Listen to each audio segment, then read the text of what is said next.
여수론 찬양대에 귀한 찬양 감사드립니다. 제가 이 교회에 오고서 여수론 찬양대 지금 3번째 만나는 건데 노래도 제목도 다 기억하고 있는데 내 평생 사는 동안 약할 때 강함 대신하고 이제 오늘 찬송일만큼 제가 너무 좋아해서 잘 듣고 있었는데 오늘도 역시나 감사합니다.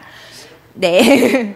제가 개인적인 자리가 아니라서 개인적인 이야기를 드리기 조금 죄송하지만 이 자리에 나온 김에 여름 성경학교 때 도와주셨던 것들을 유치부 제가 전도사거든요. 여름 성경학교 때 도와주셨던 많은 집사님들, 권사님들, 장로님들의 도움에 감사드린다고 인사드리고 싶습니다. 저는 영남교회 같이 전 교우들이 부서 활동에 이렇게 관심을 가져주시고 또 친히 몸으로 애써주신 교회를 처음 만난 것 같은데 내년도에도 기대해 보겠습니다. 오늘은 마태복음 11장 28절에서 30절 말씀으로 함께 은혜를 나누려고 합니다. 탈무드에 새들의 이야기가 나옵니다. 하나님께서 태초에 모든 동물을 창조하실 때에 새들이 가장 불만이 많았습니다. 다른 동물에게는 튼튼한 다리를 4개씩이나 만들어 주셨는데 자기들에게는 그야말로 새 다리를 2개밖에 안 주셨으니 어찌 새들이 불만이 없었겠습니까? 더구나 하나님은 그 등 뒤에다가 아무짝에도 쓸모없는 물건을 2개나 얹어 놓으신 것이었습니다.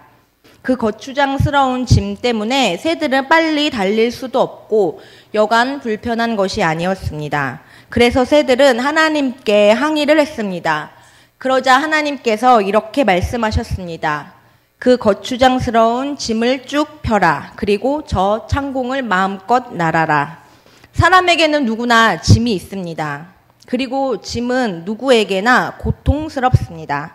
저는 말하기보다 듣기를 좋아합니다. 왜냐하면 말주변이 없기 때문에 말하는 걸 별로 좋아하지 않습니다. 이 설교 자리 역시 그렇습니다.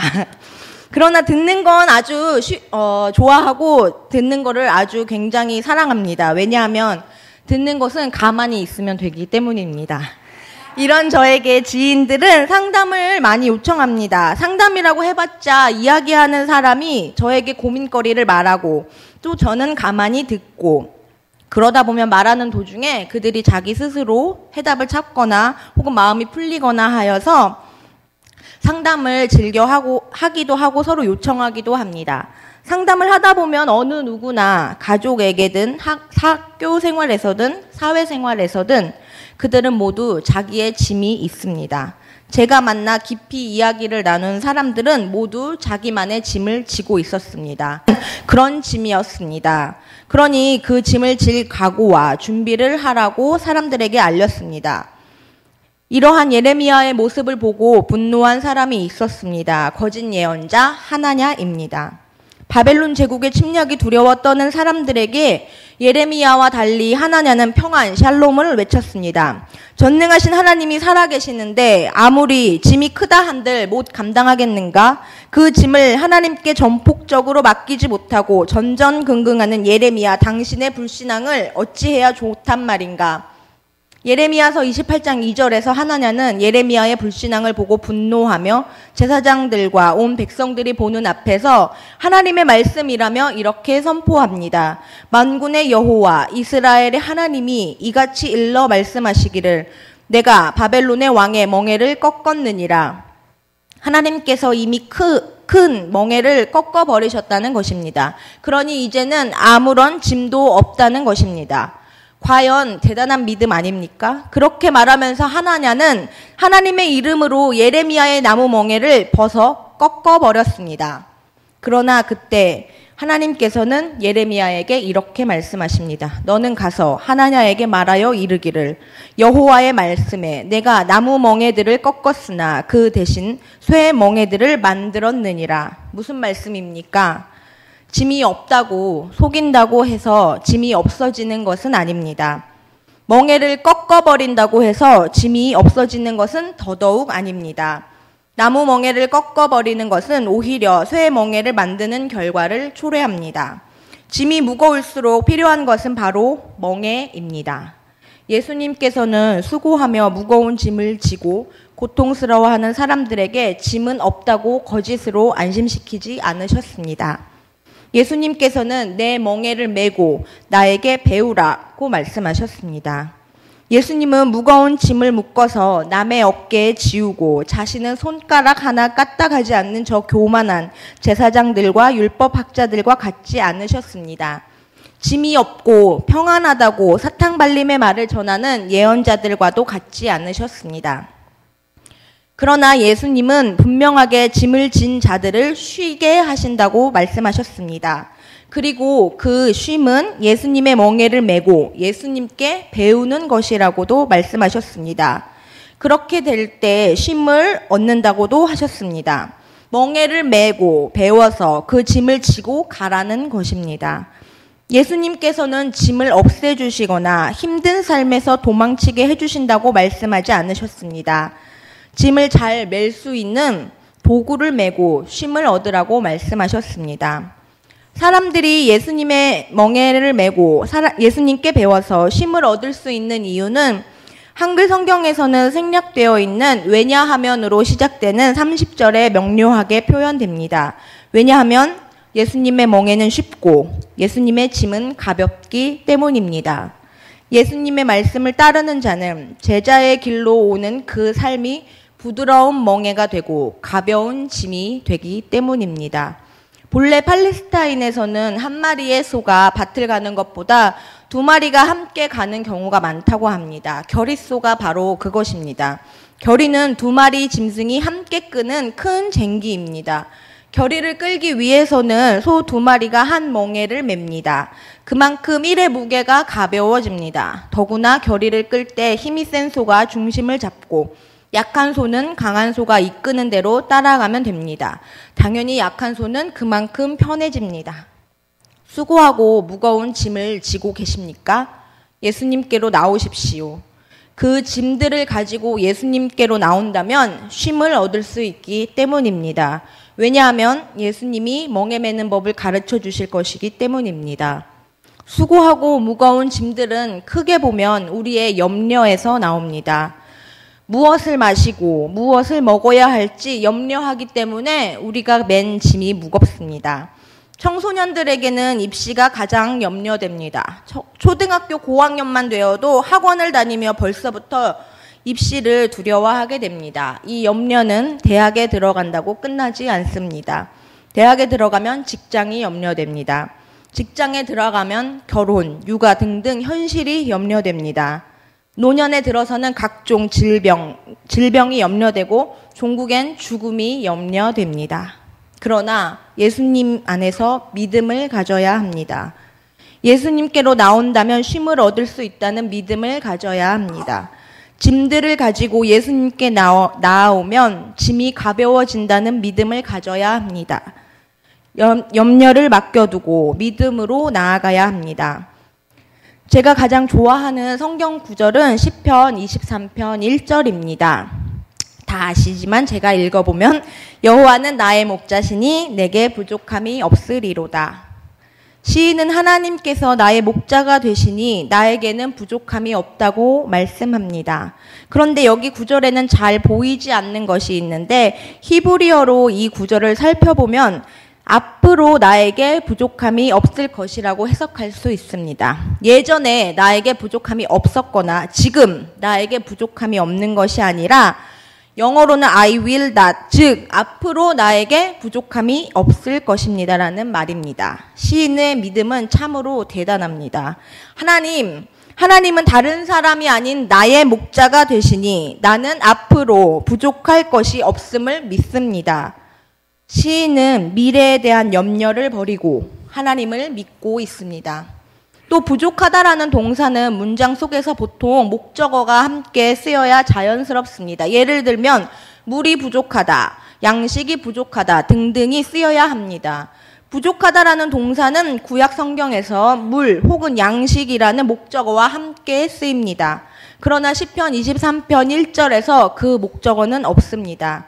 무엇이 부족한지 전혀 드러나고 있지 않습니다. 이 역시 시인의 믿음을 보여줍니다. 하나님의 강력한 보호와 자비로운 인도하심을 받는 사람에게는 그 무엇도 부족하지 않습니다. 시인은 하나님께서 자신의 목자가 되시고 자기에게 필요한 모든 것을 주실 것이라고 전심으로 믿고 있기 때문에 무엇이 부족한지조차 적지 않았습니다. 그러나 저는 시인과 같은 믿음이 부족했던 적이 있었습니다. 저는 대학원을 졸업하고 모 대학의 대학원 사무실에서 교직원으로 근무를 했었습니다. 제가 일하던 대학원은 원장님, 부원장님은 교수님들이셨고, 그래서 사무실에서 장은 저 혼자였습니다. 저는 사무실 운영을 도맡아 했어야 했습니다. 그런데 어느 날 학교 본부로부터 입시 예산을 줄이라는 소리를 듣게 되었습니다. 작은 대학원이면서 입시 예산이 많으니 규모에 맞게 줄이라는 것이었습니다. 그렇다고 저희가 전체 예산을 오버해서 사용하는 것은 아니고 다른 예산을 아껴서 사용하는 것이었는데 학교 본부는 그렇게 하라고 했습니다. 그러나 예산을 줄이면 입시 인원도 줄게 되니 저희에게는 예산을 줄이는 것이 더 큰 문제를 발생시키는 일이 되어버렸습니다. 제가 장이었으니 예산과는 저에게 입시 예산을 반드시 줄여야 한다고 알려왔습니다. 무척이나 고민스러웠습니다. 그 이야기를 듣고 사무실에 함께 상의할 사람도 없으니 어떻게 예산을 꾸려야 하나 참 속이 많이 탔습니다. 그런데 그때 저희 원장님이 이 사실을 아시고 예산과에 바로 전화를 거셨습니다. 그리고 우리는 절대 그렇게 할 수 없다고 말씀하셨습니다. 한낱 예산과 직원이 시니어 교수님께서 하시는 말씀을 어디 어길 수 있겠습니까? 예산과에서는 논의해보겠다고 했고 조만간 없던 일로 했습니다. 제가 그렇게 고민하고 염려하던 일을 원장님께서는 바로 해결해 주셨습니다. 이 일로 저는 원장님께 충성을 맹세했습니다. 이런 엄청난 고민을 단박에 해결해 주시다니 저는 정말 기뻤습니다. 그러나 그날 저녁에 더 큰 일이 생겼습니다. 내가 이런 일로 원장님께 충성을 맹세하면서도 하나님께서 그동안 내게 해주셨던 그 엄청난 일들은 귓등으로 여겼구나. 저는 하나님께서 저에게 주셨던 그 엄청난 은혜와 사랑에는 입을 싹 씻어놓고 이 작은 일로 충성을 맹세하겠다고 결심한 것이 참으로 부끄러웠습니다. 그 뒤로는 시편 23편 1절 말씀을 제 핸드폰에 적어두고 늘 보면서 그때 일을 부끄러워하고 또 하나님께 대한 충성을 다시 다짐하곤 합니다. 다시 말씀으로 돌아보면 현재의 두려움, 현재의 염려, 현재의 고난은 중요하지 않습니다. 하나님이 어떤 분이신가가 중요합니다. 하나님은 자신의 아들을 보내시면서까지 우리를 살려주셨습니다. 제 자식 내어놓고 남의 자식 살리는 부모는 하나님밖에 안 계십니다. 그런 하나님이 지금 우리와 함께 하십니다. 그런 사랑과 은혜의 하나님이 우리 삶의 하나하나, 우리 생각의 하나하나에 관심을 가지고 계십니다. 현재의 두려움, 염려, 고난은 하나님의 이 사랑의 크기에 비해 너무 작습니다. 그러나 우리는 종종 이것을 잊어버립니다. 까먹어버립니다. 혹은 의심합니다. 그러나 우리는 기억해야 합니다. 의심을 버리고 믿음을 가져야 합니다. 믿음은 현재의 고난이 아니라 하나님을 바라보게 합니다. 믿음은 바라는 것들의 실상이요 보지 못하는 것들의 증거이기 때문입니다. 믿음이 있는 사람은 문제에 부딪혔을 때 문제만 보지 아니하고 문제를 해결해 주시는 하나님을 바라봅니다. 문제가 아니라 문제 속에서 문제만 보는 것이 정말 문제입니다. 절망이 아니라 절망 속에서 절망만 보는 것이 정말 절망입니다. 실패가 아니라 실패 속에서 실패만 보는 것이 정말 실패입니다. 짐이 무겁고 짐이 수고스럽습니다. 당장에라도 이 짐을 벗어버리고 싶습니다. 그런 우리에게 예수님께서는 말씀하십니다. 예수님께 와 예수님께서 주시는 멍에를 메고 예수님께 배우라고. 이것은 우리의 믿음에서 시작될 것입니다. 예수님께서 주시는 멍에가 쉽고 예수님께서 주시는 짐은 가볍다고 믿고 나아와야 합니다. 예수님은 짐을 없애주지 않으십니다. 그러나 수고스럽고 무거운 짐을 가볍게 바꾸어 주십니다. 현재 내가 겪고 있는 고통, 내가 하고 있는 염려는 무겁습니다. 그러나 하나님을 믿고 예수님의 눈으로 바라보면 달라집니다.